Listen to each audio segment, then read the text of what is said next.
Spain's second tier sometimes goes by the Segunda Division, sometimes by La Liga Hypermotion, but we're going to call it La Liga Dos.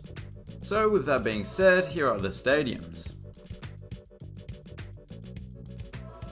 Estadio Carlos Belmonte. Interestingly, this stadium is named after a man who was not only mayor of the town when this stadium was built, but he was actually the person that designed the stadium. To be clear, he was a professional architect, he didn't just wing it. I believe it was pro bono, actually it must have been, otherwise that would be a bit dodgy. Of course, the stadium has undergone numerous renovations since then. It's looking good. Estadio Santo Domingo. Fun fact, the Dominican Republic is named after Santo Domingo as well. Is it the same one? We will never know. The last video I made was about the Scottish Highland League, so for a second I was going to criticise the lack of roof coverage at this ground. But I need to get out of that Northern European mindset, because in Spain, a large amount of uncovered seating is probably not such a bad thing. Instalaciones de la Zama. This complex is primarily used as a training venue for Bilbao. In fact, this giant arch over here was transported from their old stadium. But since being promoted to the second tier, Amorebieta have had to play here, as their old stadium didn't meet the requirements. This one does, yet it still has the smallest capacity in the league. Estadio Nacional. Yes, this is indeed the national stadium. Not of Spain, but of Andorra, a tiny landlocked nation sandwiched between France and Spain. While it might be one of the smallest stadiums in the league, it's the newest and certainly one of the more distinctive. I particularly like how the mountainous surrounds are reflected in the shape of the main stand. Pretty cool. The highlight of the stadium is the backdrop itself though. Just stunning. Estadio El Plantio. You may have already noticed that three sides of this stadium look brand new, while the northern stand looks fairly old. Well, a few years ago they demolished three very dated stands that not only looked a bit ugly, but also had pillars holding up the roofs and obstructing spectators' view. They have replaced them with a completely new stand on three sides. I believe renovations are still ongoing, but even in its current state, it's looking pretty good. Estadio Cataconova. It's an interesting story how the club wound up on this site. The land was purchased by a shopping centre chain, and then the club swapped the site of their old stadium for this one. So this is what the site of their old stadium looks like now. And this is their new stadium. Well, it was new in the 80s. They actually based the design off Barcelona's now demolished mini Estadi. We're back to a small mountain town, but this time it's in Spain. Estadio Iparrua was built just after the Spanish Civil War, on a site that was used as a dumping ground for rubble from the destruction caused by said war. It couldn't look any different nowadays. Not only is this a decent little football stadium, not a pile of rubble, but the scenery is not too bad either. Actually, the backdrop would have looked pretty much the same back then, obviously. Estadio Martinez Valero. If anything were to be labelled a typical big Spanish football stadium, I think it might be this one. A symmetrical double-tiered bowl without a roof, a bare concrete exterior, but a very vibrant and colourful interior. It's very much like a smaller, less interesting Camp Nou. One thing it can boast that Camp Nou can't is that the Spanish national team has gone undefeated at this ground, conceding just one goal in 6 games. Estadio Nuevo Pepico Amat. This is very similar to Estadio Santo Domingo, the one we saw earlier on, but instead of a saint, it is named after a man who was born in this city and went on to play for and manage the club. Another difference is the wavy roof, which is cool, I guess. But yeah, there's not too much else to say about this ground. Stadgefront Stagefront Stadium. I wonder why they use the English word for stadium. Perhaps it's because the title sponsor is Stagefront? Wait, no. It was called Stadium before that. Probably just a marketing decision. Speaking of decisions, the decision to install solar panels on the roof has proved to be a prudent one, because the stadium generates so much electricity that by using the electricity on match day and selling it back to the grid on days off, it nets them around €600,000 a year, which is almost exactly the average player's salary at this club. I should also mention that this ground has the largest capacity in the league. Estadio Al Alcaraz. I know that Europeans really like to cherish their history, holding on to grudges or being proud of achievements that happened hundreds of years ago. Well, this ground is named after the Battle of Alcaraz that took place here in 1096.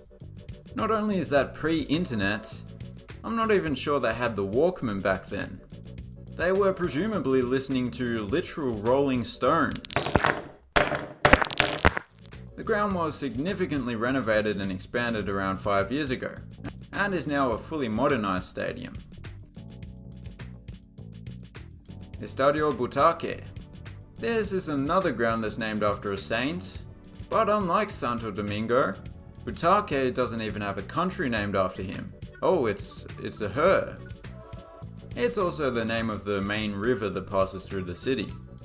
The stadium has been expanded a couple of times since it opened in the late 90s, most recently when the club were promoted to the first tier for the 2016-17 season. Estadio Ciutat de la Vencia. You're actually looking at what this stadium looked like a few years ago. You can see the beginnings of a roof being built in these shots, and now the wraparound roof, equipped with a large video board attached at either end, has been completed. Just prior to the roof being built, they also replaced the seats, so although it's not a new stadium, it certainly has that new stadium feel. Estadio Anduva. I can't help but look up what these names mean, and I was quite surprised that Anduva means ovulation. It is named after the district that it's in, but still, Ovulation Stadium is a bit strange. Oh, hang on. I did the detect language thing and it's translated from Kannada, an Indian language. It just means walked in Spanish. Walked stadium is better, but it's still a bit odd. Anyway, it's a nice ground. Estadio Carlos Tartiere. The stadium has an interesting exterior. Up top it's a vibrant shade of blue, which is deceptive because from street level, there's nothing but bare concrete. It's kinda brutalist in that respect. For the longest time there was even more grey on the inside, but they recently replaced the grey seats with blue ones. I think I'm being completely objective when I say it looks a whole lot better. Because as the old German saying goes, Color ist gut. Estadio Malata. Firstly, before we talk about the stadium itself, this pond next door is used for a sport called kayak polo. A sport I had never heard of before. But upon looking up some images of people playing the sport, I'm fairly convinced that it was almost certainly invented by dentists, looking to provide a constant stream of customers. Anyway, to the stadium itself, considering that it was only built in the early 90s, it's interesting that they've opted for rounded ends. I mean, there's nothing particularly wrong with that, and it's a good stadium overall. Campos de Sporti al Sardinero. No, Sardinero doesn't mean sardine, although the resemblance is uncanny. Uncanny meaning it doesn't look like a can. There are exactly 22,222 seats, and with those seats they've opted to represent both the colours of the city's flag, blue and white, whilst painting nearly everything else green and making the seats at one end entirely green to represent the club's colours. It looks unique, I guess I quite like it. Estadio El Molinón. Having opened in 1908, this is the oldest ground in the league, and indeed the oldest professional football ground in Spain. However, it doesn't take a rocket scientist to figure out that most, if not all, the stadium has been built after that date. It's looking very modern inside and out. Come to think of it, the way one stand rises above the rest, it kinda reminds me of Anfield. Kinda, at least on the inside. Estadio Heliodoro Rodriguez Lopez. This is actually not on the Spanish mainland, but instead the Canary Islands, Tenerife to be specific.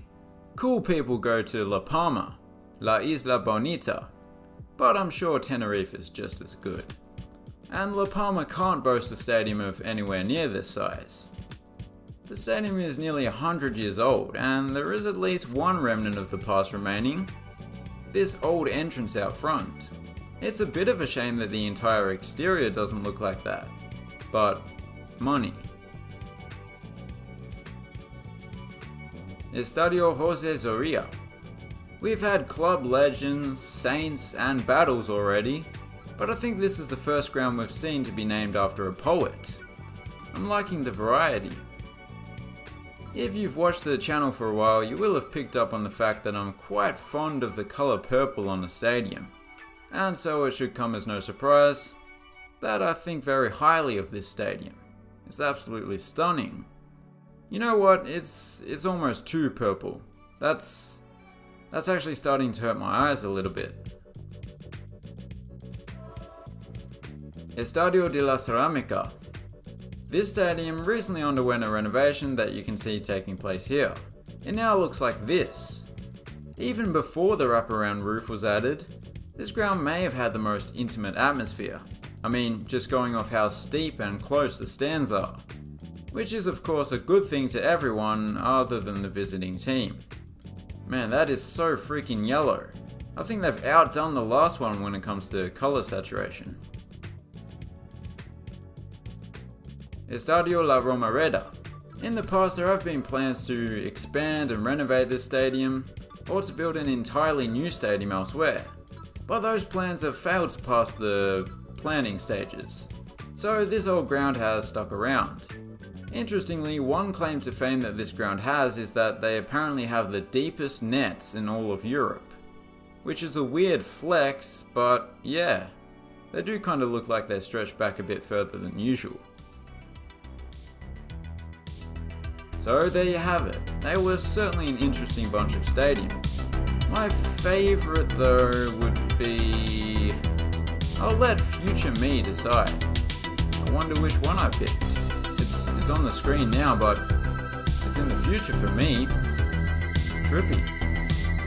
Anyway, consider subscribing if you haven't done so already. And as always, thanks for watching. Have a good one.